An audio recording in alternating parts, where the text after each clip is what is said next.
Picture this. A tent. Canvas walls trembling in desert wind. And inside, a boy trying to stand. His legs won't obey. The muscles have forgotten their purpose. His servants hover at the edges, afraid to touch him, afraid to look away. The smell in that tent. Sweet rot. Copper. Something like overripe fruit left too long in the sun. Hangs so thick it coats the tongue. He is 16 years old. He is the King of Jerusalem, and his flesh is dying faster than his enemies can kill him. Outside, 26,000 soldiers are marching. Mamluks, horse archers, elite cavalry who've never tasted defeat. They move like a locust swarm across the Judean hills, and their target isn't a fortress or an army. Their target is a city, the holiest city, the only city that matters, Jerusalem. The boy in the tent knows this. He's received the reports. Saladin, the Sultan of Egypt and Syria, the man who united Islam, the commander who hasn't lost a battle in 15 years, is coming. And he's not coming to negotiate. He's coming to erase the Crusader kingdoms from the map. The boy tries to stand again. His knees buckle. A servant lurches forward, catches him under the arms. The king's skin shifts under the touch. Loose, papery, wrong. The servant flinches. Can't help it. Your Grace, perhaps you should rest. I'll rest when I'm dead. His name is Baldwin IV. History will call him the Leper King, and the words will carry pity, disgust, something approaching reverence. But here, in this tent, in November of 1177, he is simply a boy whose body is betraying him at the worst possible moment. His fingers are starting to curl inward. The disease is eating the nerves, and soon he won't feel his hands at all. Soon he won't feel anything. But not yet. Not today. Today he can still feel the weight of the crown, the pressure of 20,000 Christian souls in Jerusalem who are waiting to see if they'll live or die. The hot shame of generals who look at him and see a corpse that hasn't stopped breathing. His council wants him to stay, to hide, to let the professionals handle this. But the professionals have 500 knights, 500, against Saladin's 26,000.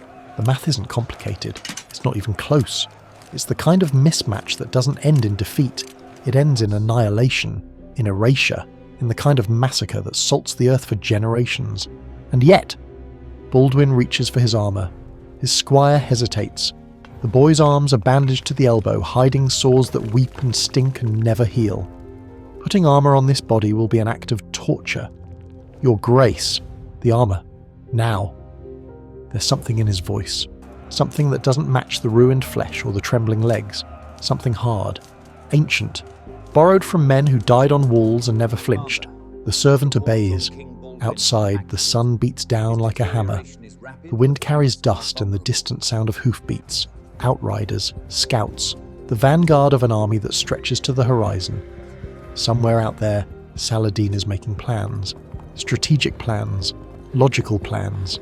The kind of plans that work when your enemy is outnumbered 50-1. But Saladin doesn't know about the boy in the tent. Doesn't know that leprosy didn't make Baldwin weak. It made him something else entirely. Something with nothing to lose. Something that looks at impossible odds and sees only one question worth asking. If I'm already dead, what exactly am I afraid of? The armour goes on, piece by piece. Each strap pulls at bandages, reopens wounds. Blood seeps through linen. The king doesn't make a sound. When it's done, he stands. This time his legs hold. How does a 16-year-old dying of leprosy lead 500 men against 26,000 and win?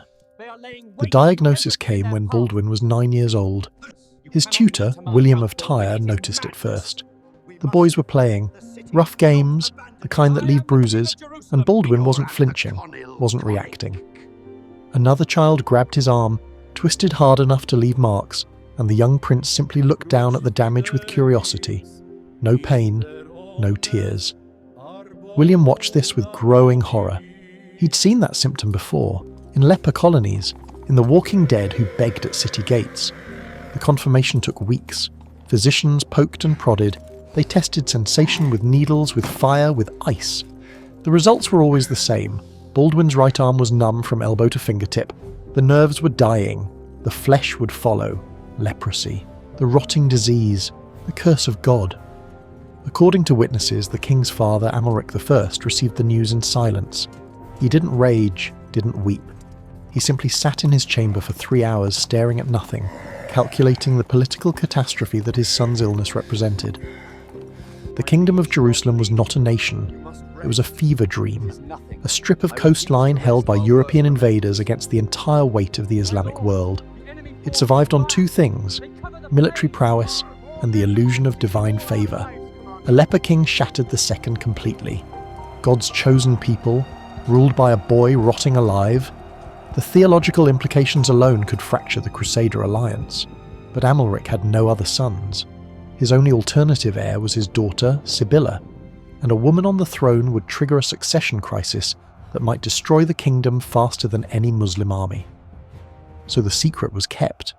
For years, Baldwin was educated as if nothing was wrong, trained in warfare, in statecraft, in the brutal chess game of Levantine politics.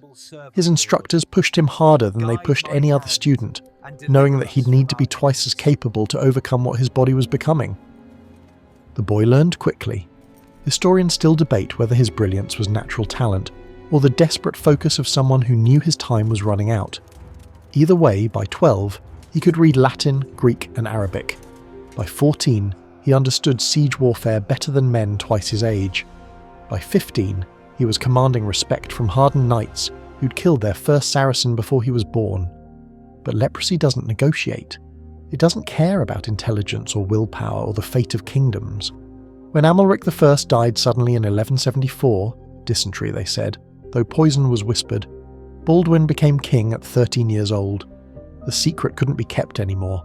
The bandages, the careful gloves, the way he avoided touch, everyone knew, everyone saw. The vultures gathered immediately.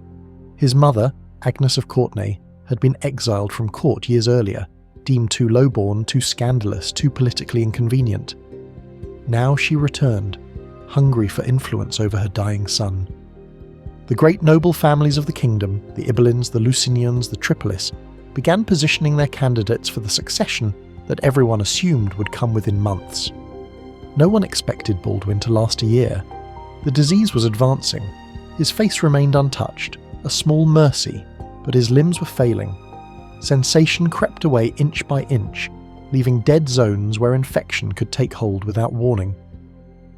The court physicians gave him 2 years, 3 at most, but the boy kept refusing to die. He threw himself into kingship with a fury that unsettled everyone around him. Council meetings that ran past midnight, personal inspections of fortifications along the border, training sessions where he pushed his failing body until servants had to carry him back to his chambers. His regents tried to sideline him. They had legal authority, he was still a minor, and they were experienced men who'd survived decades of Crusader politics. Raymond III of Tripoli, the most powerful baron in the kingdom, effectively ruled in Baldwin's name.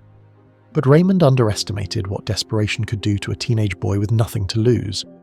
At 15, Baldwin declared himself of age. He dismissed his regents, took personal control of the kingdom. The nobles were outraged. This sick child overruling men who'd been fighting Saracens since before his father was born. Baldwin didn't argue. He simply started making decisions.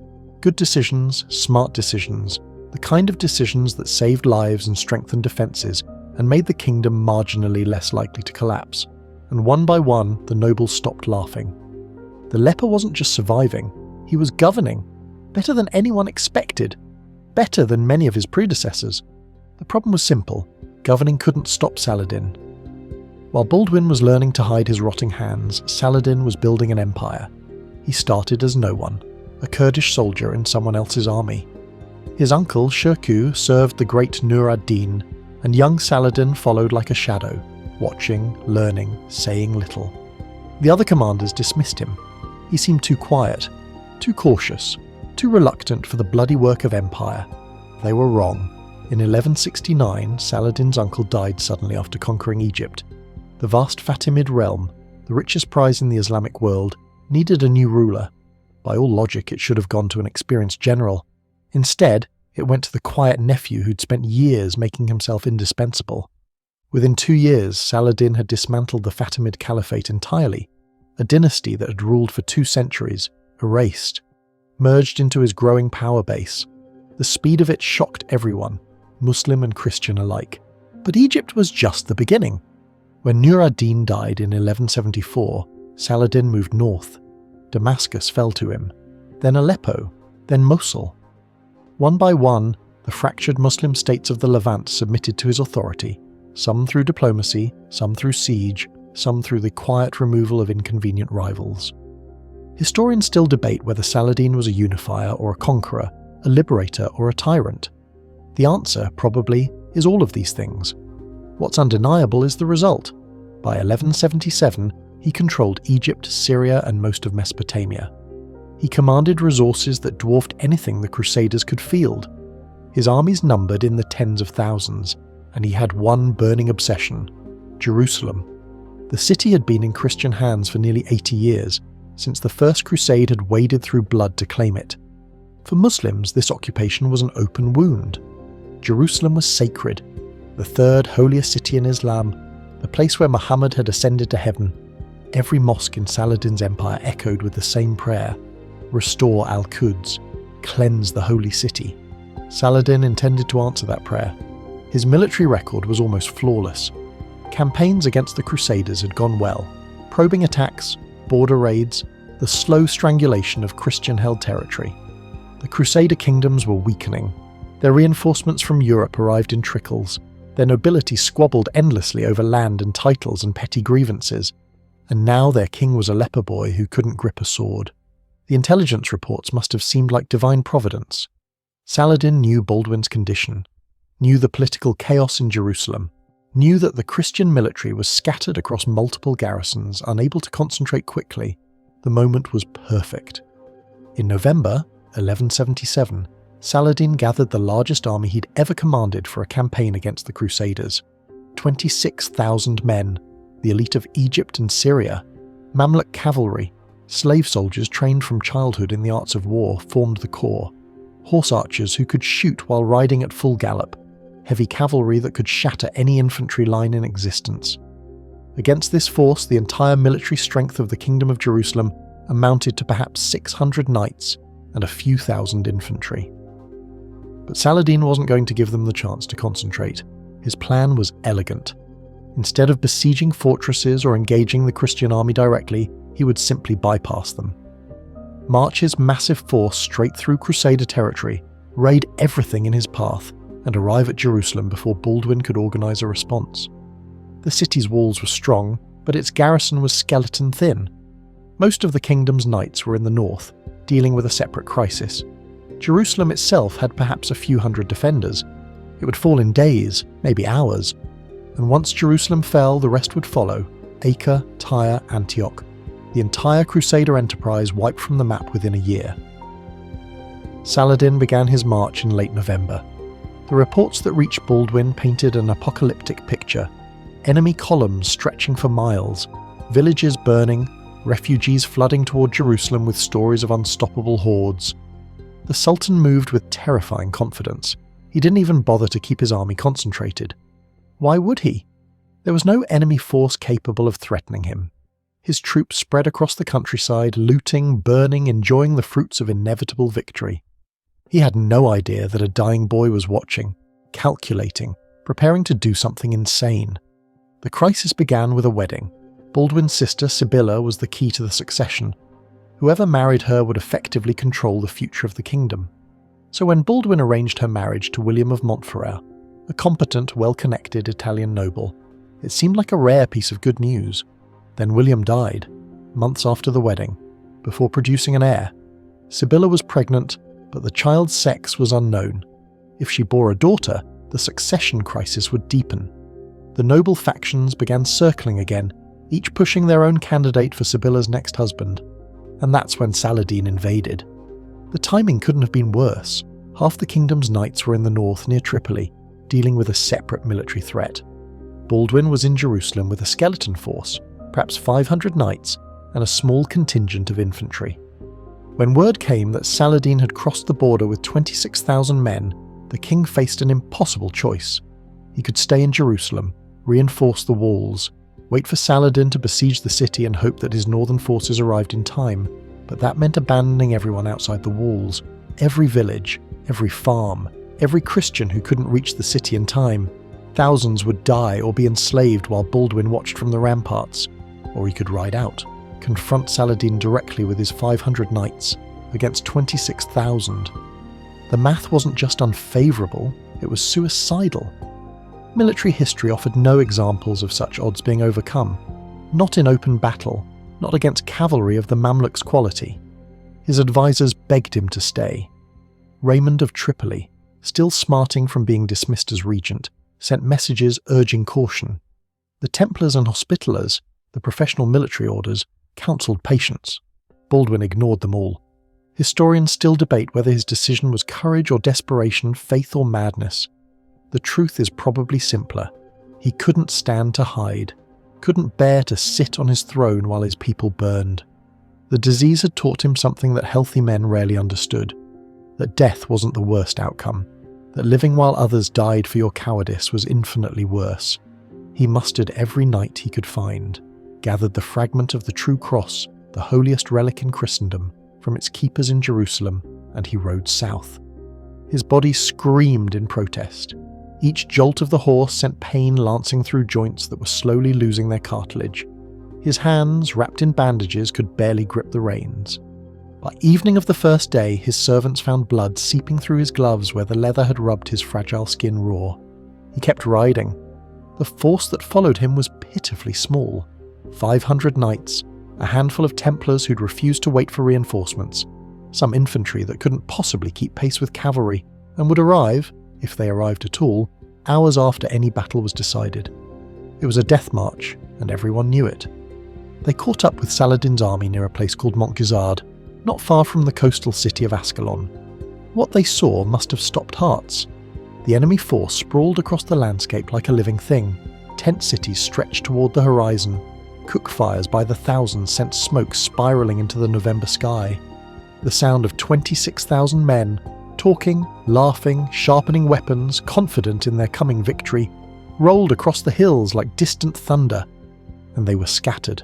Saladin, confident that no Christian force could threaten him, had let his army spread out to maximize looting. His troops were dispersed across miles of countryside. Many had left their armour behind to move faster through the rich Christian farmland. Discipline had relaxed. Why not? What was there to fear? Baldwin saw it immediately. The dispersion, the overconfidence, the gap between Saladin's main force and his screening cavalry. It wasn't much of an opportunity. The numbers were still impossible. But it was something. A chance. Slim. Desperate. The kind of chance that only matters to men who have no others. He called his commanders together. Renaud of Châtillon, a brutal, fearless knight who'd spent years in Muslim prisons and emerged with a hatred that burned like acid. The Templars, who'd taken vows to die fighting infidels. The household knights, loyal to Baldwin personally, who would follow their dying king into hell if he asked. He asked. The night before Montgisard, Baldwin couldn't sleep. Not from fear, though fear was there, thick as the darkness in his tent. Not from pain, though his joints burned and his bandages needed changing and his skin felt like paper stretched over broken glass. He couldn't sleep because he was praying. Witnesses recorded that the king spent most of the night on his knees. His servants heard him murmuring, scripture, please, fragments of psalms that trailed off into silence. When they checked on him near dawn, they found him still kneeling, eyes open, staring at something they couldn't see. Whatever he found in that darkness, it was enough. At first light, Baldwin assembled his force. 500 knights, mounted and armed. The horses stamped and snorted in the cold morning air, breath steaming, sensing the tension that ran through the men like electricity. The smell of oiled leather and horse sweat mixed with something sharper. The acrid scent of fierce sweat, of men who knew the odds. The true cross was brought forward. It was a fragment of wood, supposedly from the actual cross of Christ's crucifixion, encased in gold and jewels. The Crusaders treated it as more than a relic. It was a battle standard, a divine presence, a promise that God himself rode with them.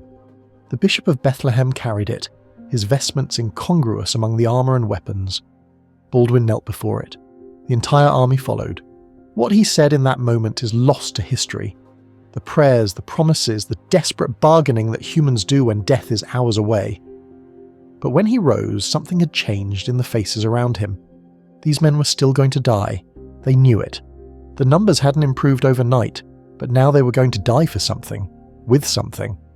The cross above them and a king, however broken, leading them. It shouldn't have mattered. It was irrational. A sliver of ancient wood couldn't stop Mamluk arrows or turn aside lance thrusts. But morale isn't rational, faith isn't rational, and the men who rode out that morning weren't thinking rationally. They were thinking about salvation, about glory, about what their families would hear when messengers brought news of how they died. Better to die charging than cowering. Better to die with a cross than hiding behind walls.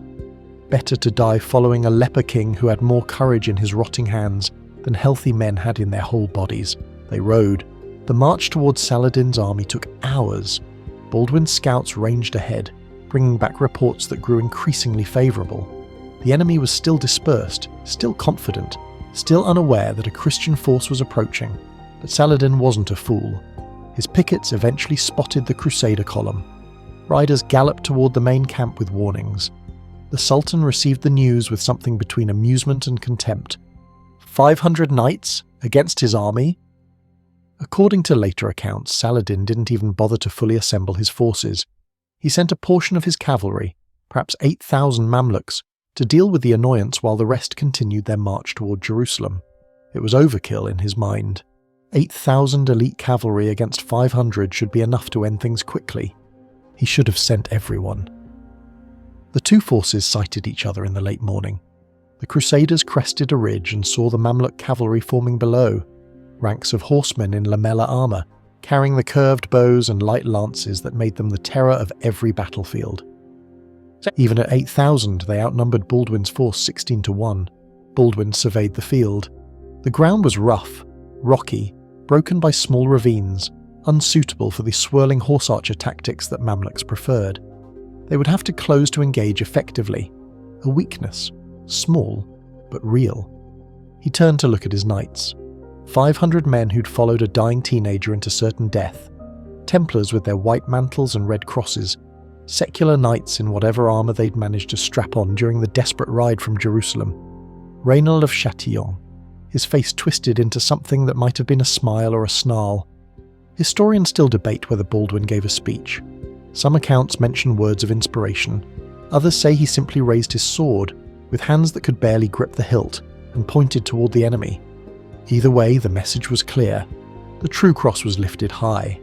Sunlight caught the gold casing and scattered it across the army like a benediction. And 500 men began to ride toward 8,000. The charge of the doomed had begun. There's a moment just before battle when time behaves strangely. The Crusaders felt it as they descended toward the Mamluk line. The thunder of hooves became muffled, distant. The world narrowed to tunnel vision. The enemy ahead, the dust rising, the weight of armour pressing down, the taste of dry mouth and hammering heart. 500 men, riding toward 8,000, the Mamluks should have destroyed them in the approach. Horse archers were trained to harass charging cavalry, to circle and shoot, to bleed an enemy white before they ever reached melee range. That was the tactic that had broken countless Crusader charges over the past century. But something went wrong. The ground, that rocky, broken ground Baldwin had noticed, disrupted the Mamluk formations. Horses stumbled on loose stones. Units bunched together where they should have spread out. The fluid, swirling movements that made horse archers so deadly became jerky, constrained. And the Crusaders weren't stopping. A cavalry charge at full gallop is one of the most terrifying things in medieval warfare. A warhorse weighs over 1,000 pounds. Add armoured knight, add lance, add the momentum of that mass moving at 30 miles per hour, and you have a battering ram that can shatter infantry lines and scatter lighter cavalry like leaves. The Mamluks were elite. They'd faced Crusader charges before. They knew to evade, to flow around the impact, to let the Christians exhaust themselves against empty air. They didn't evade. The accounts are unclear on exactly why. Some historians suggest the terrain trapped them. Others argue that the Mamluk commanders, contemptuous of such a small force, ordered their men to meet the charge head-on, to prove that Muslim cavalry could match Christian knights in close combat. If so, it was a catastrophic miscalculation. The impact, when it came, was audible for miles. 500 knights struck the Mamluk line at full gallop. Lances punched through lamella armour, through horses, through men. The sound, witnesses would later describe it, was like nothing human. Screaming metal, shattering wood, the wet, heavy thud of bodies hitting ground. The Mamluk front rank simply ceased to exist. But this should have been the end. The charge should have spent itself against the mass of 8,000 cavalry. The Crusaders should have been swallowed, surrounded, annihilated in the chaos of close combat. Instead, something impossible happened. The Mamluk line broke. Not the front rank. That was expected, inevitable. The entire formation. Thousands of elite cavalry, veterans of a dozen campaigns, shattered like glass and began to flee. The true cross was still visible above the Crusader force, golden and gleaming, impossible to miss. And the men fighting beneath it weren't acting like humans. They were acting like something else, something that didn't feel pain or fear or exhaustion. Baldwin was in the midst of it. The Leper King, his armour streaked with blood that might have been enemy or might have been his own seeping wounds, leading from the front. Every military manual ever written said that commanders should stay back, should coordinate, should preserve their irreplaceable strategic vision. Baldwin ignored all of it. He was cutting and hacking with a sword he could barely feel in his nerveless hands. Around him, his knights were doing the same, pressing forward when they should have consolidated, attacking when they should have defended, refusing to acknowledge that they were supposed to be losing. The Mamluks had never seen anything like it. These were men who trained constantly, who lived for war, who followed a sultan who had never been defeated. They should have been confident. They should have been unshakable. But confidence requires that reality behave predictably, and reality on that field had stopped making sense. A charge that should have been absorbed had instead broken through. A force that should have been surrounded was instead advancing. A king that should have been dead or dying was instead fighting in their midst, as if his rotting body was merely an inconvenience. Fear is contagious. It spreads faster than courage, deeper than discipline. One man breaks and runs, and the men beside him wonder if he knows something they don't. Then they run. Then the whole line runs. The Mamluk cavalry shattered. 8,000 elite soldiers fleeing from 500 knights, streaming back towards Saladin's main camp with tales of disaster, and the Crusaders kept coming. Before we see how this ends, understand one thing. What happened at Montgisard wasn't a battle anymore. It was something closer to mass psychosis. 500 men who'd decided they were already dead, fighting an army that suddenly believed them. The pursuit was carnage. Broken Mamluk cavalry streamed back toward the main army, but there was no main army to receive them, not in any organised sense. Saladin had dispersed his forces across miles of countryside. When the fleeing horsemen crashed into their comrades, they brought panic with them like a plague. The Crusaders followed. Baldwin's 500 had become something less than an army and more than a mob. Unit cohesion dissolved in the chaos of victory. Knights chased individual enemies across the rocky terrain. Templars, their white mantles now soaked red, rode down fleeing Mamluks with mechanical precision. The lust that takes hold in battle, that animal hunger to keep killing, keep winning, keep proving that you're alive, had seized them completely. Saladin received word of the disaster while still miles from the battlefield. His scouts arrived in fragments, their reports contradictory and terrified. The Christian force had broken through. The screening cavalry had fled. The infidels were coming. The Sultan faced an impossible choice. His army was scattered. His elite troops were already shattered or fleeing. He could try to rally his forces, but that would take hours, and the Christians were moving now. Or he could run. Historians still debate whether Saladin's retreat was cowardice or prudence. The answer is probably both. He was the indispensable man, the leader who had unified Islam after generations of fracture. If he died on this field, his empire would collapse, his gains would evaporate, everything he'd built would dissolve into civil war. So he ran. His personal guard, the elite bodyguard that had sworn to die protecting him, formed a rear guard while the Sultan himself mounted a racing camel. Camels were faster than horses over long distances. They were also humiliating mounts for the greatest commander of the age. He didn't care. He spurred the beast south toward Egypt, toward safety. Behind him, his bodyguard died. The Crusaders found them, perhaps 200 men, the best fighters in Saladin's army, standing their ground while their master fled. The fighting here was different from the earlier chaos. These men weren't panicking. They were sacrificing themselves consciously, buying minutes with their lives. It wasn't enough. Reynald of Châtillon led the assault personally. The man was a monster, brutal, hate-filled, so consumed by loathing for Muslims that contemporaries described him as barely human. He'd spent 16 years in a Damascus prison, and whatever emerged from that captivity was something that loved killing the way other men loved wine or women. He carved through the bodyguard like a reaper. When it was over, the field was silent except for the moaning of the wounded and the heavy breathing of exhausted horses. The Crusaders had fought for hours. Their arms were leaden, their horses were blown. Many knights had wounds they hadn't even noticed in the fury of combat. Baldwin sat motionless on his horse, surveying the destruction. His armour was ruined, dented, slashed, crusted with blood and worse. His bandages had soaked through entirely. His hands looked like raw meat wrapped in crimson rags. The pain, held at bay by adrenaline during the fighting, was beginning to return. But he was alive, 500 against 26,000, and they had won. The scale of the victory was still unclear. It would take hours to count the dead, to assess how much of Saladin's army had been destroyed versus scattered. But already it was obvious that something unprecedented had occurred. Mamluk bodies carpeted the field, thousands of them, elite warriors who had conquered Egypt and Syria, lying broken in the Judean dust. Their weapons, their armour, their magnificent horses all now belonged to the Crusaders. And somewhere to the south, Saladin was still fleeing. The Sultan, who had never lost, was running for his life on a camel, his reputation shattered, his army destroyed. He would make it back to Egypt, barely, with only a fraction of his forces intact. But the humiliation would burn. For years afterward, Saladin refused to speak of Montgisard. When his chroniclers tried to record the battle, he demanded they minimise it, explain it away, bury it under accounts of later victories. The defeat was a wound that never healed.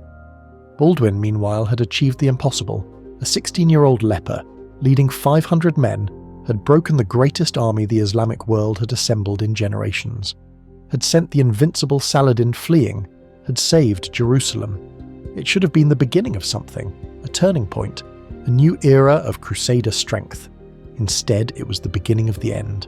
And here's where it gets worse. The aftermath of Montgisard was measured in corpses. They lay in windrows across the field, Mamluks mostly, their lamella armour glinting dully in the afternoon sun. The Crusaders walked among them like men in a dream, unable to fully process what they'd done. Knights who'd expected to die before noon were now looting bodies as the shadows lengthened. The smell hit first. Blood has a particular scent when there's enough of it. Copper and iron and something organic. Something that catches in the throat. Mixed with the contents of opened bellies, the evacuated bowels of the dying, the sweat of horses driven past exhaustion, it created a miasma that clung to armour and skin and memory. Baldwin ordered his men to count the dead. It took hours. The final tally, approximately 90% of Saladin's engaged force had been killed or captured. Not scattered, killed. Of the 8,000 Mamluks who'd met the Crusader charge, fewer than 1,000 escaped. The rest lay on the field or were being rounded up as prisoners. The losses to Baldwin's force were almost trivial.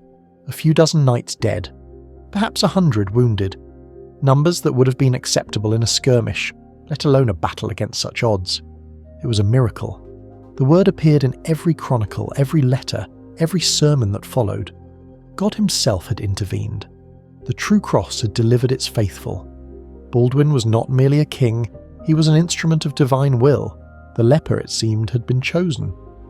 Baldwin understood immediately what this meant, and what it cost. Victory had made him politically untouchable. The nobles who'd whispered about regency, about replacing him with a healthier candidate, fell silent. How could they argue against God's anointed? How could they claim that a boy who'd shattered Saladin was unfit to rule? They couldn't, and they hated him for it. The king rode back to Jerusalem at the head of his army, through crowds that screamed his name. Pilgrims wept. Soldiers who'd mocked his weakness now fought for the honour of riding beside him. The entire city turned out to witness the return of the leper who'd saved them. Baldwin barely noticed. He was thinking about Saladin. The Sultan had escaped, humiliated, broken, reduced, but alive. And Saladin was not a man who forgave humiliation. He would return. Not this year, perhaps not next year, but eventually. With a larger army. With better preparation. With a burning need to erase the stain of Montgisard from his legacy. The kingdom had bought time, Nothing more. And time was something Baldwin didn't have. The battle had accelerated his disease. Physicians who examined him in the weeks afterward found new damage. Joints that had been functional were now failing. Nerves that had been intact were now dying. The effort of the campaign, the stress on his ruined body had pushed him years closer to death. He'd spent a portion of his remaining life to win that battle. It was a transaction most men would have made. But it left him weaker, more dependent on others, less able to enforce his will through personal presence. The vultures noticed. Within months of Montgisard, the court factions resumed their manoeuvring. Baldwin's sister Sibylla gave birth to a son, the future Baldwin V, which clarified the succession somewhat. But Sibylla herself was a prize, and the nobles competing to control her grew bolder. Raymond of Tripoli, still bitter about his dismissal as regent, began building alliances against the king's chosen favourites. The Lusignan family, French arrivals with ambition but little wisdom, pushed their candidate Guy as Sibylla's new husband. The Templars and Hospitallers competed for influence, for land grants, for the right to shape policy. Baldwin tried to manage them all, tried to balance the factions to prevent any single group from gaining too much power. But the disease was stealing his tools. His hands, now nearly useless, couldn't sign documents without assistance. His legs failed more frequently, forcing him to conduct meetings from bed. A king who can't stand is a king who can't intimidate. Historians still debate whether Baldwin could have prevented the disasters that followed. Some argue he was trapped by forces beyond any king's control. The fundamental weakness of the Crusader position, the inevitable Muslim resurgence, the structural problems of a kingdom dependent on constant European reinforcement. Others point to specific decisions. The marriage of Sibylla to Guy of Lusignan, a man Baldwin despised but couldn't prevent. The failures to punish Reynold of Chatillon's provocations against Muslim caravans. The gradual erosion of royal authority as the king's body failed. Whatever the cause, the truth was clear. Montgisard had won a battle but not a war. And Baldwin's victory was already beginning to poison everything it touched. The burial parties worked for 3 days. There wasn't enough consecrated ground. The Christian dead were manageable. A few dozen knights, some sergeants, a handful of infantry who'd arrived late and died anyway. These received proper burials, with prayers and markers and the expectation of resurrection. The Mamluk dead were a different matter, thousands of corpses already bloating in the November sun. The smell became unbearable within hours, clouds of flies so thick they seemed like smoke rising from the field. Dogs and vultures appearing from nowhere, beginning their work before the living had finished theirs. Baldwin ordered the Muslim dead buried, a decision that surprised his more bloodthirsty followers. Some argued for leaving them to rot as a warning, as a monument to Christian supremacy.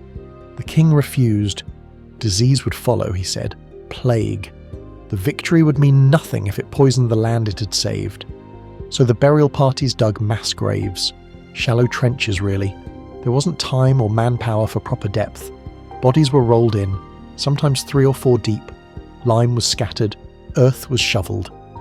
By the 3rd day, the field of Montgisard looked almost peaceful. Gentle mounds of fresh dirt where an army had died. But the earth kept giving up its secrets. For years afterward, farmers working the land near Montgisard would turn up bones. A skull here, a rusted blade there. The battle had soaked into the soil, and the soil remembered. Baldwin returned to Jerusalem a hero, but heroes in the Crusader kingdoms had a particular problem. They were expected to keep performing miracles. The victory raised expectations to impossible heights. Pilgrims flooded into the Holy Land, expecting the Crusader armies to sweep through Muslim territory. European nobles sent messages of congratulation alongside demands for aggressive expansion. The Pope himself commended Baldwin's achievement and hinted that greater efforts were anticipated. But Baldwin knew what they didn't. Montgisard had been a fluke, a perfect storm of overconfidence, terrain, and divine intervention. If you believed in that sort of thing, it couldn't be repeated. The conditions that had made victory possible, Saladin's dispersed forces, the element of surprise, the broken ground that neutralized Mamluk tactics, wouldn't exist again. Next time, Saladin would be ready, and there would be a next time. The Sultan wasn't the kind of man who accepted defeat. Already, reports filtered back from Egypt. Saladin was rebuilding, recruiting, training a new army to replace the one he'd lost. The humiliation of Montgisard had become his obsession. He would return, stronger, angrier, more cautious. Baldwin had perhaps 5 years, maybe 10 before the hammer fell again. 5 years to strengthen the kingdom, to build alliances, to prepare for the inevitable rematch. His body gave him 2. The winter after Montgisard, the disease accelerated dramatically. Baldwin lost most of the sensation in his feet, making walking nearly impossible. His face, previously untouched, began showing the characteristic lesions. The handsome boy who'd led the charge was becoming something else, a figure that courtiers struggled to look at directly. He refused to hide.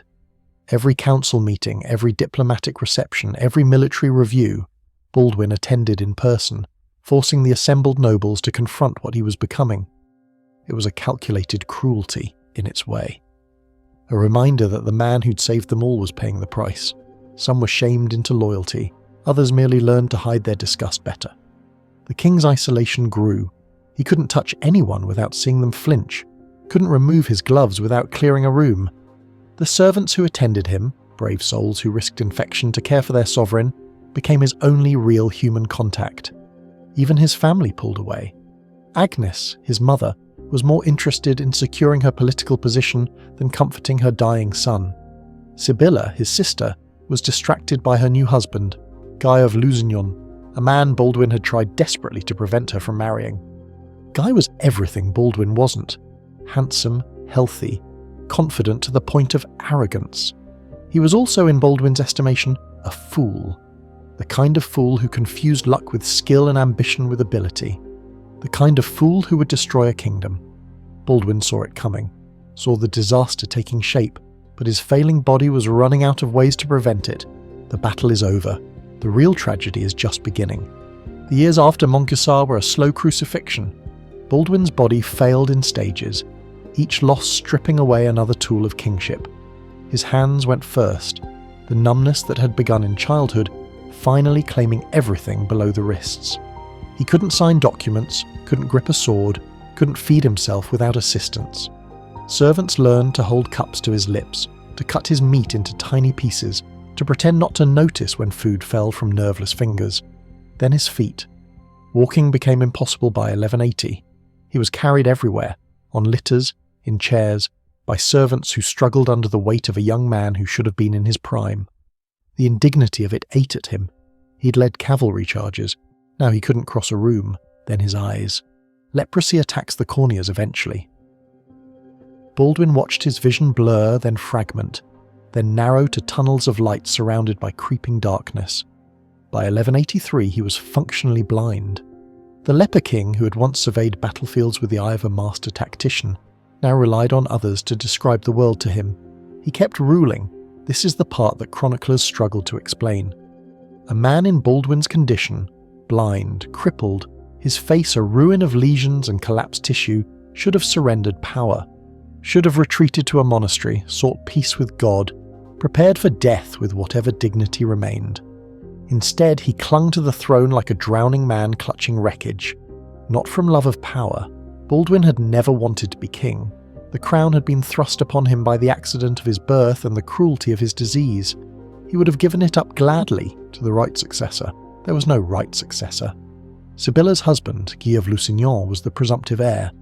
Baldwin despised him, had fought against the marriage, had tried to annul it, had done everything in his power to prevent Guy from gaining influence. But Sibylla loved Guy, or thought she did, and the marriage held.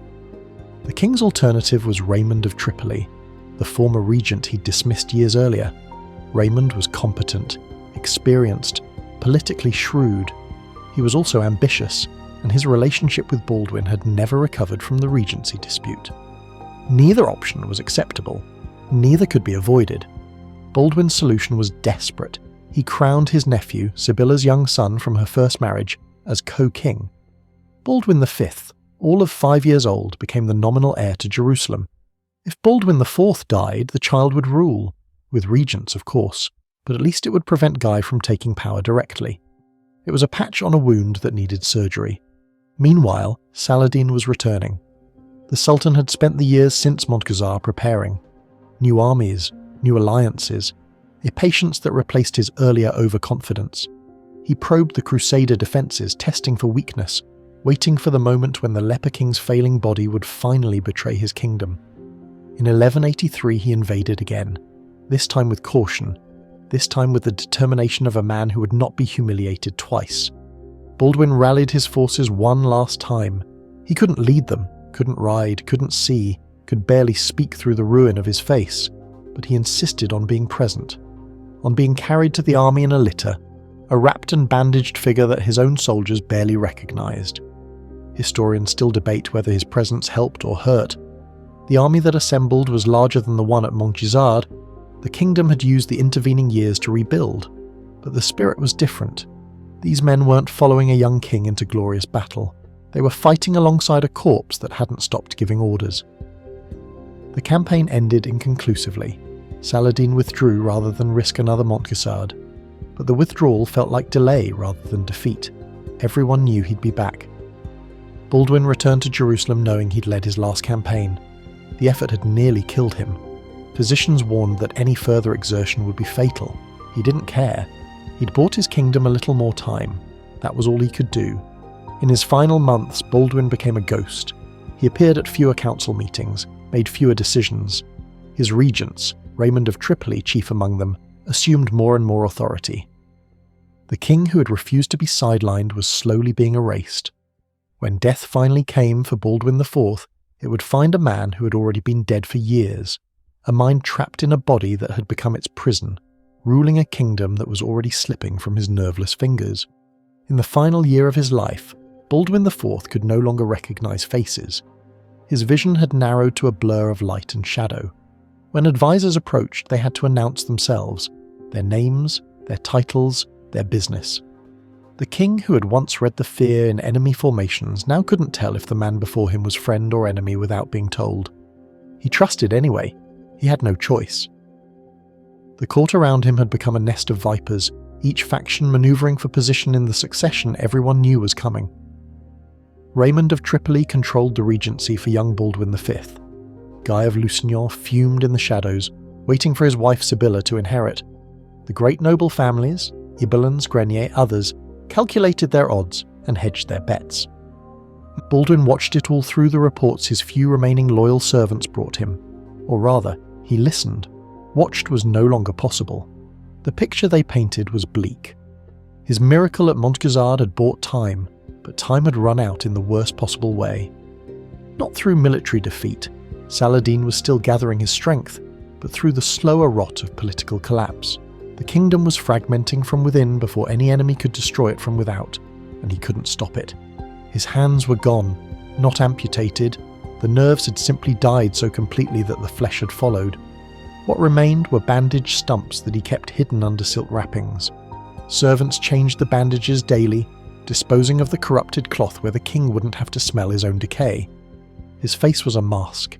The lesions had spread, collapsed the bridge of his nose, thickened his skin into something that no longer looked quite human. Visitors, those who still came, struggled to maintain composure. Children fled at the sight of him. He was 22 years old. Most men at 22 are just beginning their lives, planning marriages, starting careers, dreaming of futures that stretch endlessly ahead. Baldwin's future was measured in months and everyone knew it. The only question was what would happen after. His nephew, Baldwin V, was 7 years old and sickly. The child had never been strong. Some whispered that the family was cursed, that the same corruption that devoured the uncle was merely slower in the nephew. If the boy died, the throne passed to Sibylla, and through her to Guy. Guy, whom Baldwin had spent years trying to destroy politically. Guy, whom he'd once called the fool who would doom us all. Guy, who was already preparing for power.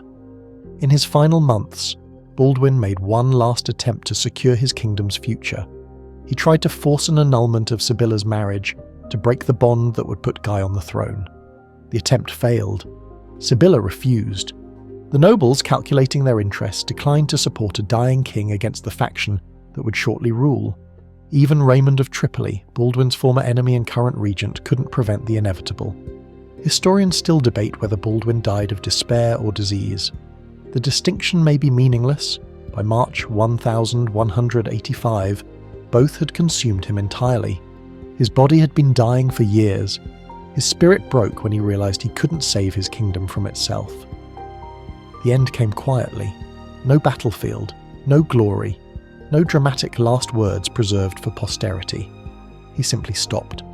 Servants found him in the morning, still wrapped in his bandages, his ruined face finally at peace. He was 23 years old. He had ruled for 11 years, longer than anyone expected, longer than seemed medically possible, and he had failed. Not at Montgisard. That victory remained, a bright point in a reign defined by darkness, but at everything that came after. The succession he'd fought to control was about to collapse. The kingdom he'd bled for was about to tear itself apart. His nephew, Baldwin V, survived him by barely a year. The child king died in 1186, and Sibylla claimed the throne, immediately crowning Guy as her king consort. The fool now ruled Jerusalem.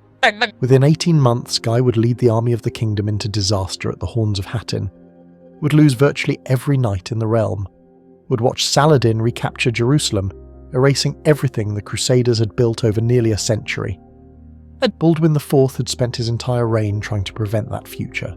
He failed, and the history books would remember Montgisard as a curiosity, a strange miracle in the middle of a losing war, rather than what it actually was.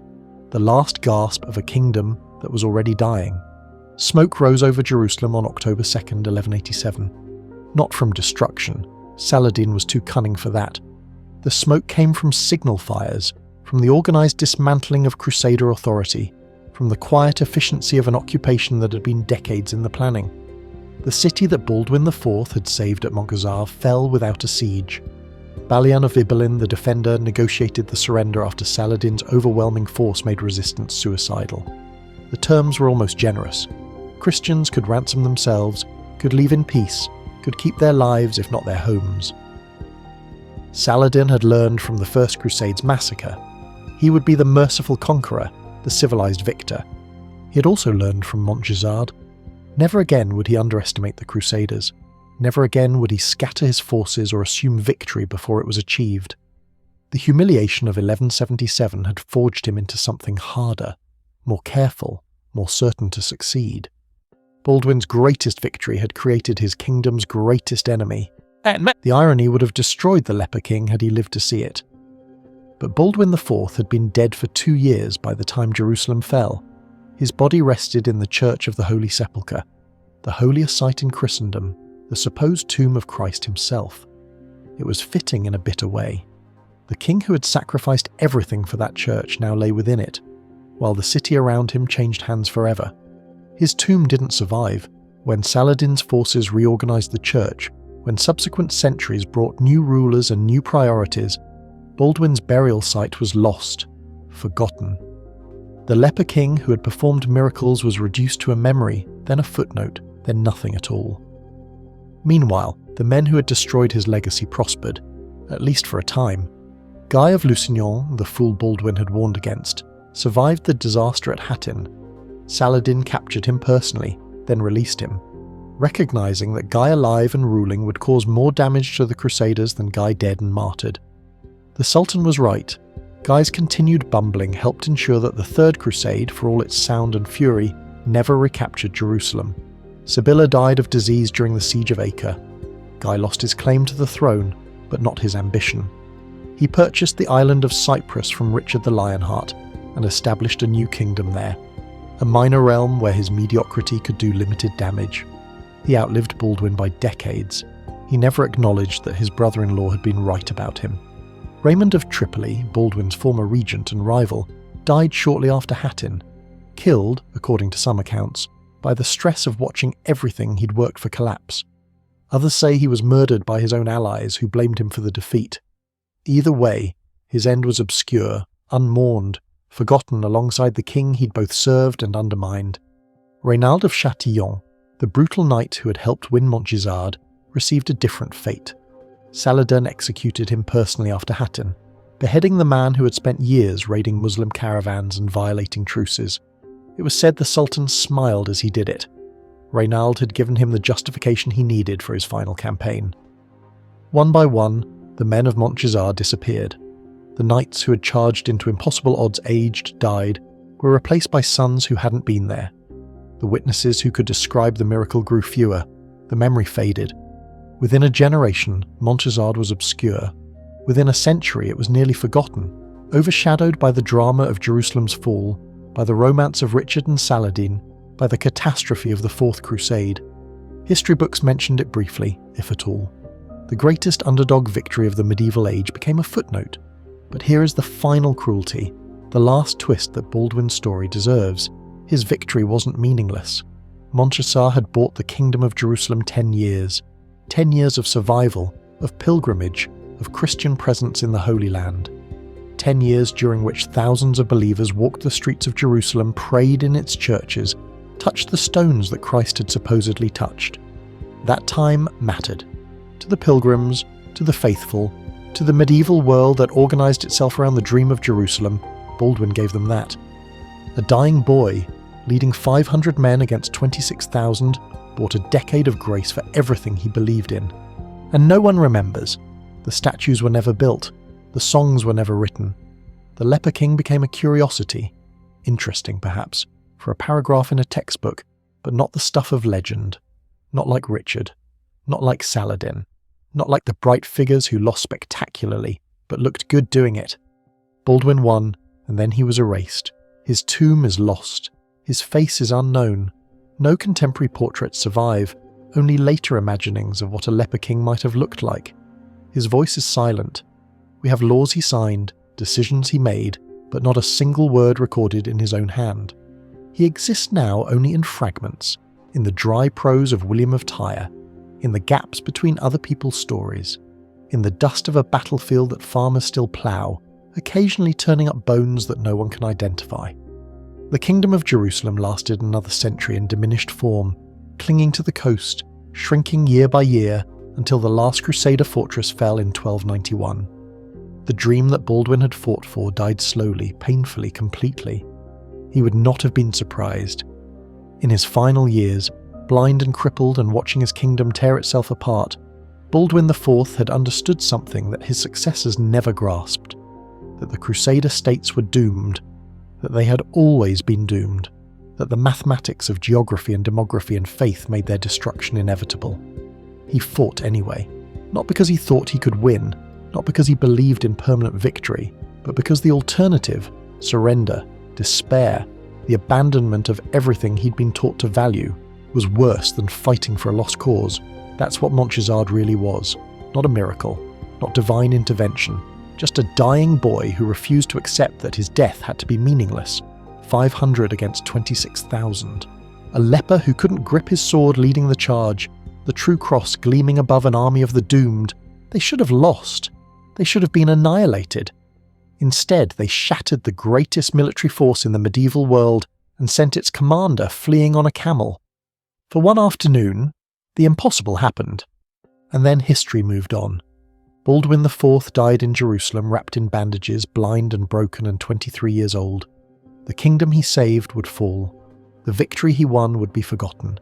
The enemy he defeated would return and return and return until nothing remained but ruins and memory.